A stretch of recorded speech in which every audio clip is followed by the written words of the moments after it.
জানুয়ারি মাসে transfer window দ্রুত এগিয়ে আসছে এবং ইউরোপের শীর্ষ লিগগুলোর বেশ কয়েকজন তারকা খেলোয়াড় নিজেদের ক্লাব ক্যারিয়ার নিয়ে অনিশ্চয়তায় ভুগছেন। কেউ কেউ দলের বাইরে চলে গেছেন, কেউ বা বেঞ্চে বসে থেকে নিজেদের বিশ্বকাপের স্বপ্নকে স্লানু হতে দেখছেন, আবার কেউ ম্যানেজারদের সাথে সরাসরি সংঘাতে জড়িয়েছেন। এই ভিডিওতে আমরা এমন 10 জন খেলোয়াড়কে নিয়ে আলোচনা করব যারা জানুয়ারিতে তাদের বর্তমান ক্লাব ছাড়তে প্রস্তুত। তো ভিডিওটি শুরু করার আগে আমাদের স্পোর্ট ইনফরমেশন চ্যানেলটিকে সাবস্ক্রাইব করে দিয়ে পাশে থাকা বেল বাটনটি ক্লিক করে দিন, যাতে এরকম তথ্যবহুল ভিডিও আরো পেতে পারেন। ১. এনরিক। ২০২৪ সালে এনরিক যখন রিয়াল মাদ্রিদে যোগ দেন তখন প্রত্যাশা ছিল আকাশছোঁয়া। অভিষেকের মৌসুমে তিনি কোপা দেল রেতে ৫টি গোল সহ মোট ৭টি গোল করে আশার আলো দেখিয়েছিলেন। কিন্তু কার্লো আনচেলত্তি চলে যাওয়ার পর জাবি আলোনসোর অধীনে সবকিছু বদলে যায়। এই পুরো মৌসুমে এনরিক মাত্র একটি ম্যাচে ১৪ মিনিট খেলেছেন। বাকি সময়টা তাকে বেঞ্চে বসে থাকতে হয়েছে। গাফের বিরুদ্ধে ম্যাচে অব্যবহৃত বিকল্প হিসেবে থাকার খবর জানতে পেরে তিনি যখন দুর্দশ হতাশা নিয়ে একটি জলের বোতল লাথি মেরেছিলেন তখন তার ভেতরের যন্ত্রণা স্পষ্ট হয়ে ওঠে। পরিস্থিতি আরো খারাপ হয়েছে কারণ তাকে টানা চতুর্থটি আন্তর্জাতিক উইন্ডো ব্রাজিলের দল থেকে বাদ দেওয়া হয়েছে, যা তার বিশ্বকাপের স্বপ্নকে ঝুঁকিতে ফেলেছে। রিয়াল মাদ্রিদ এখন তাকে অনিশ্চয় সত্ত্বেও লোনে দেওয়ার কথা ভাবছে। ওয়েস্ট হ্যাম, রিয়াল সোসিয়েদাদ সহ অন্যান্য ক্লাবের পাশাপাশি লিও আলোচনা শুরু করেছে। রিয়াল মাদ্রিদ তার বেতন ৫ মিলিয়ন ইউরোর জন্য ক্লাবগুলোর কাছে দাবি করেছে এবং ৩টি শর্ত দিয়েছে। একটি স্পষ্ট ডেভেলপমেন্ট পরিকল্পনা, নিয়মিত খেলার নিশ্চয়তা এবং সৌদি আরব বা আমেরিকাতে না পাঠানো।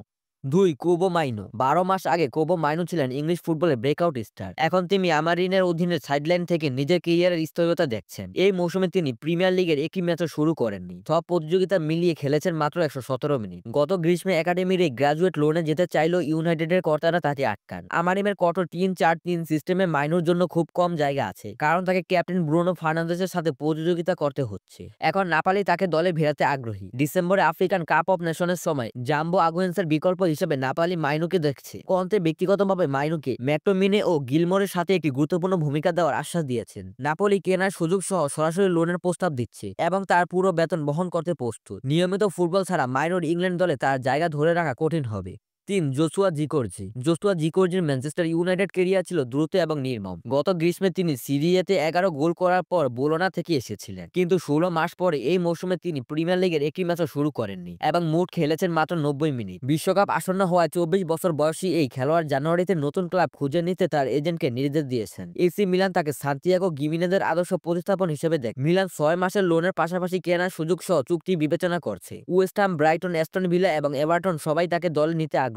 জিকোর্জির ইংল্যান্ডে থাকার ইচ্ছা থাকলেও তিনি সিরিয়াতে ফিরে যেতে পারেন, যেখানে তিনি পারফর্ম করে অভ্যস্ত এবং ক্লাবগুলো তার ফর্ম ফিরে পাওয়ার ঝুঁকিও নিতে ইচ্ছুক। ৪. Federico Chiesa. ফেদেরিকো চিয়েসার লিভারপুল ক্যারিয়ার শুরু থেকেই ছিল এক বিপর্যয়। গত আগস্টে জুভেন্টাস থেকে যোগ দেওয়ার পর তার মোট প্রভাব ছিল ১৪টি উপস্থিতি, ১০৪ প্রিমিয়ার লিগ মিনিট এবং গোল শূন্য। লুইস দিয়াস চলে যাওয়ার পরও এই মৌসুমে পরিস্থিতির কোনো উন্নতি হয়নি, বরং গ্রীষ্মকালীন আগমনকারী হুগো ইয়াটিক এবং আলেকজান্ডার ইসাক তাকে টপকে গেছেন। বিশ্বকাপের আগে খেলার সময় পাওয়ার জন্য চিয়েসা এখন জানুয়ারিতে সিরিয়াতে ফিরতে চাইছেন। ইতালির ম্যানেজার জিনারো গার্চুয়া লিভারপুলের বেঞ্চে বসে থাকা খেলোয়াড়কে দলে নেবেন না। নাপোলি আবার তাকে নেওয়ার জন্য চেষ্টা করছে। Inter Milan, AC Milan, Ruma এবং আটলান্টার নামও শোনা যাচ্ছে। চিয়েসার প্রতি সপ্তাহে ১,২০,০০০ পাউন্ড বেতন একটি বাধা, তবে নিয়মিত খেলার জন্য তিনি বেতন কমাতে রাজি হতে পারেন। ৫. রিচার্লিসন। ২০২২ সালে ৬ কোটি পাউন্ডের বিনিময়ে টটেনহাম রিচার্লিসনকে এভারটন থেকে নিয়ে এসেছিলেন, কিন্তু ইনজুরি এবং ধারাবাহিকতার অভাব তার নর্থ লন্ডন ক্যারিয়ারকে স্থগিত করেছে। ১০৩ ম্যাচে ৩০টির কম গোল করেছেন। এই মৌসুম ভালো শুরু হলেও সেপ্টেম্বরের পর থেকে তাকে বসিয়ে রাখা হয়েছে। টমাস ফ্রান্স এখন ম্যাসিস্টেল এবং কোলামেনিকেও তার চেয়ে বেশি বিশ্বাস করছেন।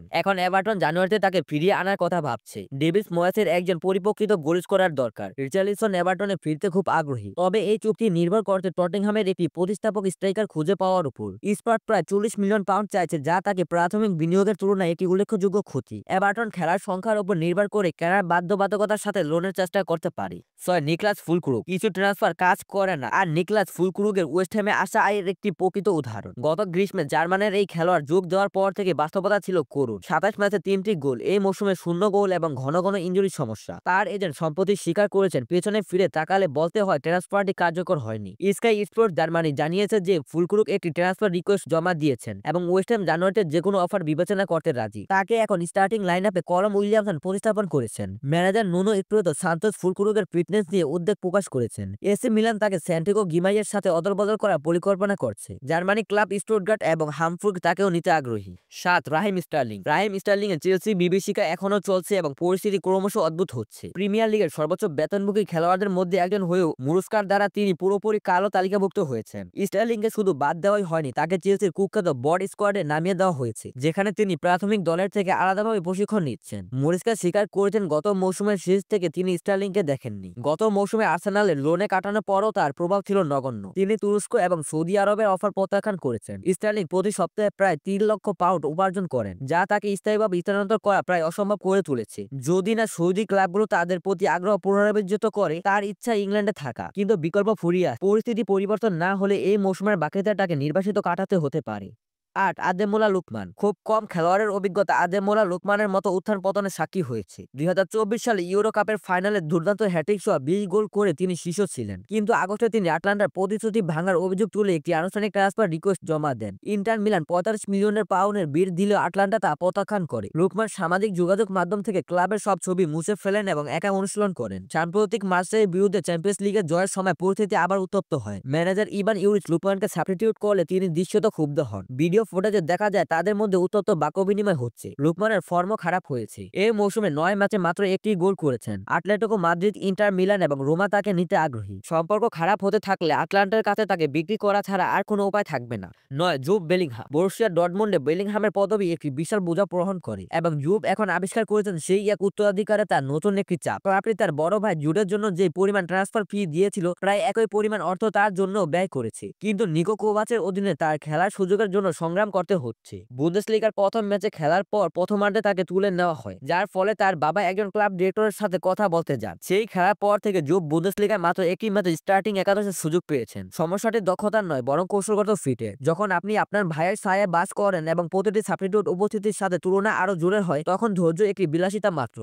10. অ্যালেক্স ডিসাসি। অ্যালেক্স ডিসাসি চেলসির ক্যারিয়ারে দুটি শব্দের সারসংক্ষেপ করা যেতে পারে: বম স্কোয়াড। মুরাস্কের অধীনে স্ট্যামফোর্ডে ব্রিজে ফরাসি এই আন্তর্জাতিক খেলোয়াড়ের কোনো ভবিষ্যৎ নেই। রাহিম স্টার্লিংয়ের মতো তিনিও প্রথম দলের থেকে আলাদাভাবে প্রশিক্ষণ নিচ্ছেন। 2029 সাল পর্যন্ত তার চুক্তি থাকলেও কার্যরত তা অর্থবিহীন। গত মৌসুমে তিনি অ্যাস্টন ভিলাতে লোনে ছিলেন, কিন্তু স্থায়ী চুক্তির জন্য যথেষ্ট প্রভাবিত করতে পারেননি। এখন চেলসি তাকে জানুয়ারিতে সরানোর জন্য সব রকম চেষ্টা করছে এবং জুভেন্টাস হলো সর্বশেষ লিঙ্কড হওয়া ক্লাব। কেনার সুযোগ সহ একটি লোনের চুক্তি সব পক্ষের জন্য সুবিধাজনক হতে পারে। চেলসি তার বেতন বোঝার থেকে মুক্তি পাবে, জুভেন্টাস রক্ষণাত্মক গভীরতা যোগ করবে এবং ডিসাসি তার ক্যারিয়ারকে সিরিয়াতে পুনরুজ্জীবিত করার সুযোগ পাবেন। এই 10 জন খেলোয়াড়ের মধ্যে কজন জানুয়ারিতে দলবদল করতে সফল হবে বলে আপনি মনে করেন? কমেন্টে জানান। ভিডিওটি কেমন লাগলো তা অবশ্যই কমেন্টে জানান। আমাদের স্পোর্ট ইনফরমেশন ইউটিউব চ্যানেলটিকে সাবস্ক্রাইব করুন আর আমাদের সঙ্গেই থাকুন। ধন্যবাদ।